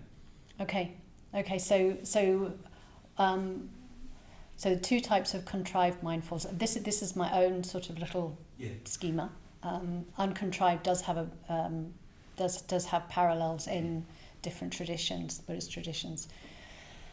So it's more thinking just that sense of contrived, that it can be a bit unhelpful. It can feel a bit sort of forced or a bit something when we try and do mindfulness, or when we but try and do it with a little bit too much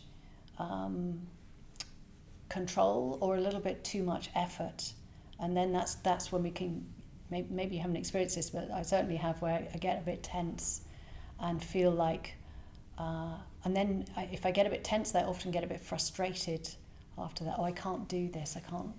So that's sometimes a sign of an unhelpful way of trying to be mindful, or but the other way is more in a way allowing the conditions that support mindfulness to be there and encouraging those conditions.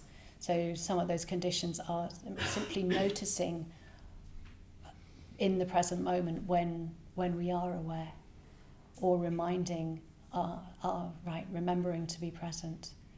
So that might be something you just sort of drop in to yourself, whether in formal practice or outside of formal practice. Remembering to be aware. Is awareness present? Is mindfulness present?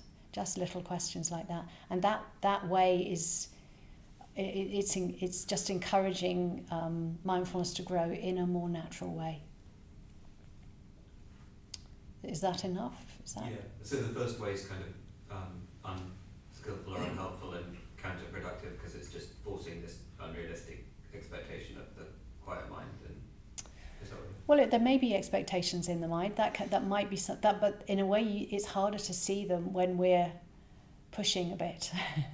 But when we're more sort of receptive to what's actually happening and thinking, yes, there's less emphasis on controlling an outcome, and there's more emphasis on, I just need to be present in this moment. What's happening? What's happening now? Am I present to what's happening? Yeah, and then you might notice, as I say, expectation of a certain end result. That's quite a subtle thing to see, and I think it's harder to see when we're more identified with, pushing to get a particular outcome. Yeah. Thanks. So, anybody else with some sort of something from the meditation they want to talk about, but maybe we'll also broaden it out to any other questions. Yeah. Yeah, I noticed when you said the line, what does your mind know now, or what does the mind know now? I was really struck by that. I realised it was a different, what I thought my mind knew wasn't what my mind was actually knowing. Okay. So I thought I knew what my mind knew, and when you asked that question I realised that I didn't really. Okay, And that was really interesting. yeah, so what was the difference, or I thought my mind, the things I thought my mind knew were like objects, so like this discomfort, this thing, my body, like I thought I knew where things were in my experience. They were sort of placed and they were named. Whereas when you asked what my mind knows, it was more like a continuity of experience and shapes and colours and things that weren't quite what I thought. Okay, yeah, so more the quality of the knowing, or the quality of the mindfulness, rather than the objects. It was just more subtle and more fluid. Yeah.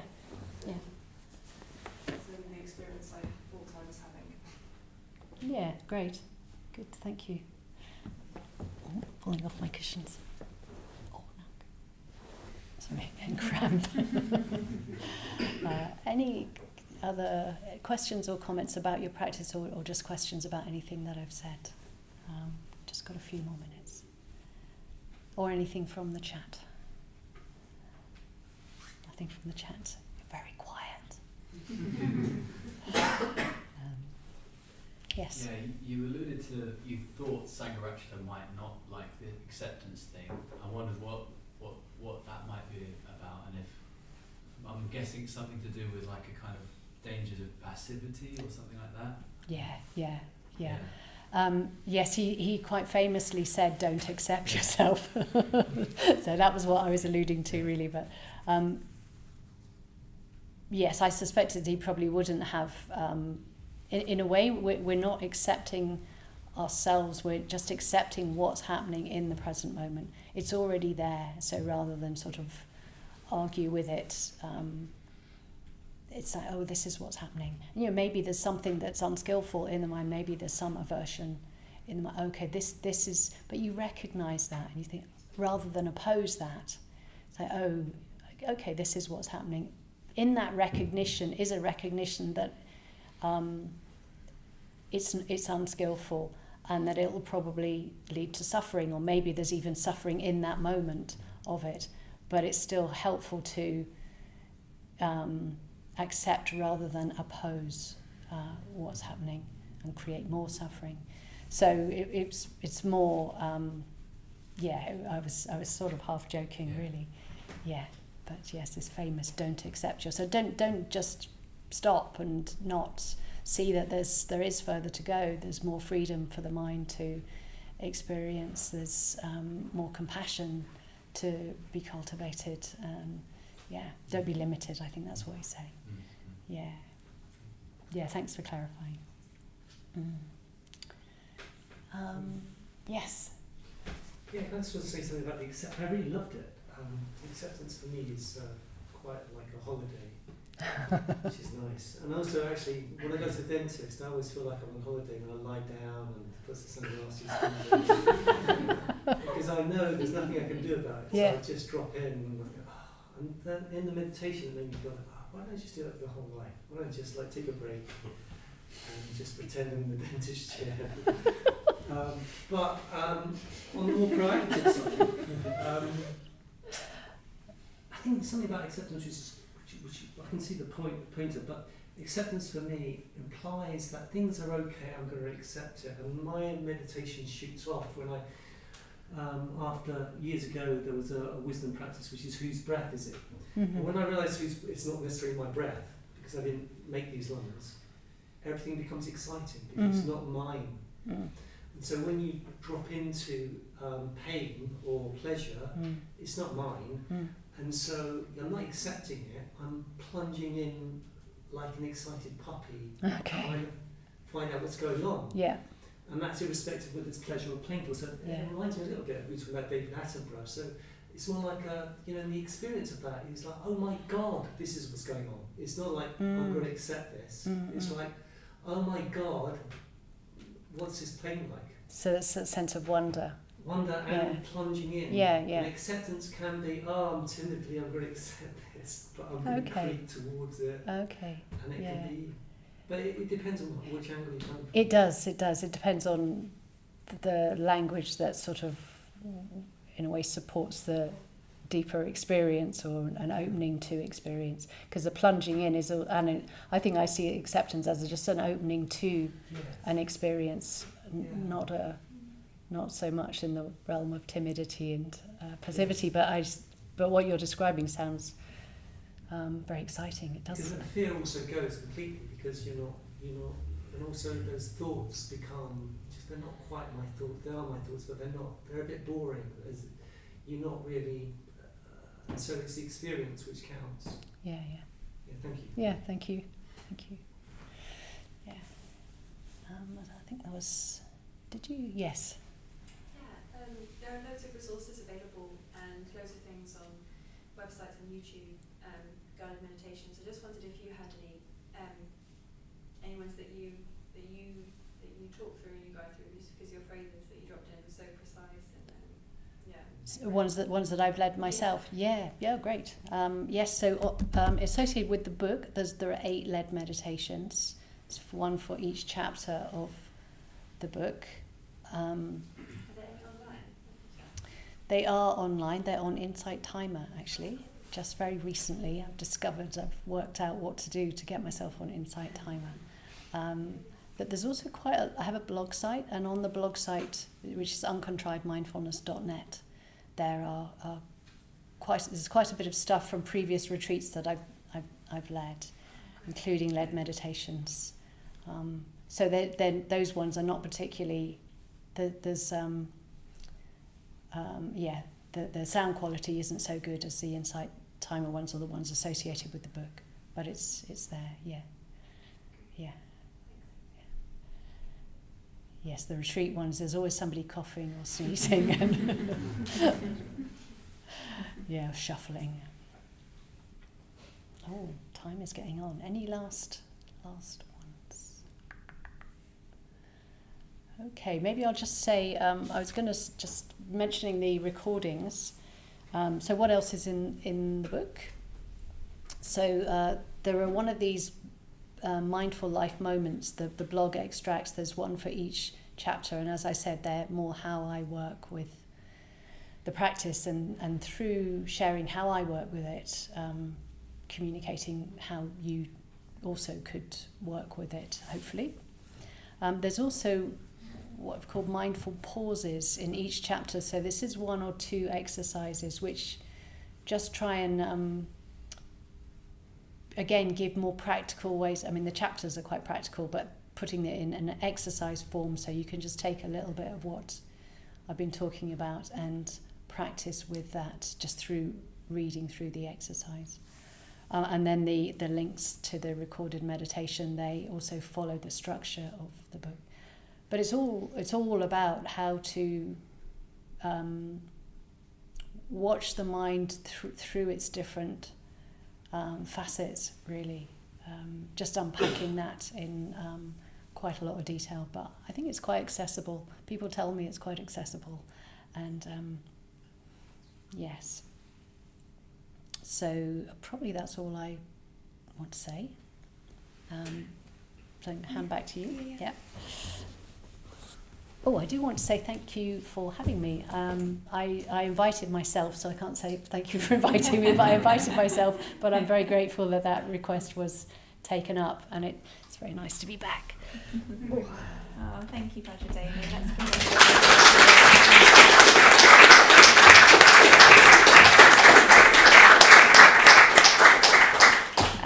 I just wanted to say thank you again. It's wonderful. The book is very accessible, so I've been really, really enjoying reading the book. And if you've enjoyed just being with Vajradevi this evening and the exercises that she's been leading us through, I'd really recommend buying the book. It's interesting what you're saying at the start, that just the mention of mindfulness can remind us just to become aware. Even just someone saying the word, oh, mindfulness, and we're like, oh, yeah. It's like that reading the book. It's like I feel like I can really feel that natural ability of awareness growing as I was reading the book, and I was reading it on the train. I had the nicest train journey the other day, reading the book and doing some of the exercises. So I'd really recommend, you can read it a bit like the mindfulness practice. You can sort of read this in lots of places and it will have an effect. So I'd really recommend buying the book. It's just in the bookshop, and Vajradevi's going to be signing the books at the end of the class, so you can get a signed copy as well. And we'll just give you another round of applause, so thank you.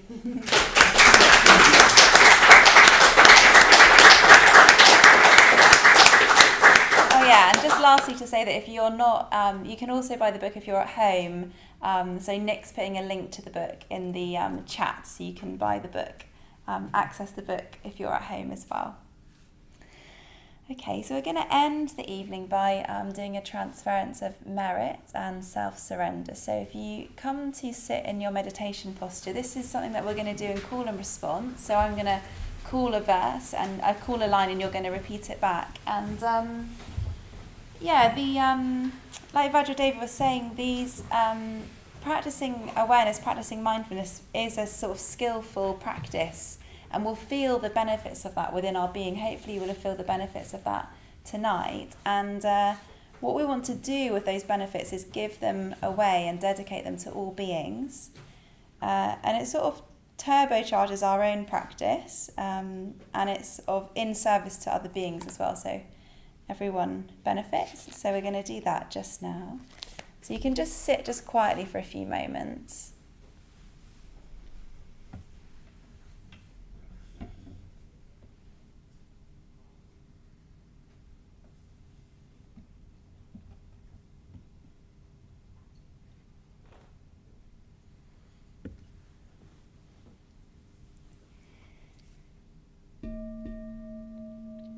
Transference of merit and self-surrender. May the merit gained in my acting thus in my acting thus. Go to the alleviation of the suffering of all beings. Go to the alleviation of the suffering of all beings. My personality throughout my existences. My personality throughout my existences. My possessions. My possessions. And my merit in all three ways. And my merit in all three ways. I give up without regard to myself. I give up without regard to myself. For the benefit of all beings. For the benefit of all beings. Just as the earth and other elements. Just as the earth and other elements. Are serviceable in many ways. Are serviceable in many ways. To the infinite number of beings. To the infinite number of beings. Inhabiting limitless space. Inhabiting limitless space. So may I become. So may I become. That which maintains all beings. That which maintains all beings. Situated throughout space. Situated throughout space. So long as all have not attained. So long as all have not attained. To peace. To peace.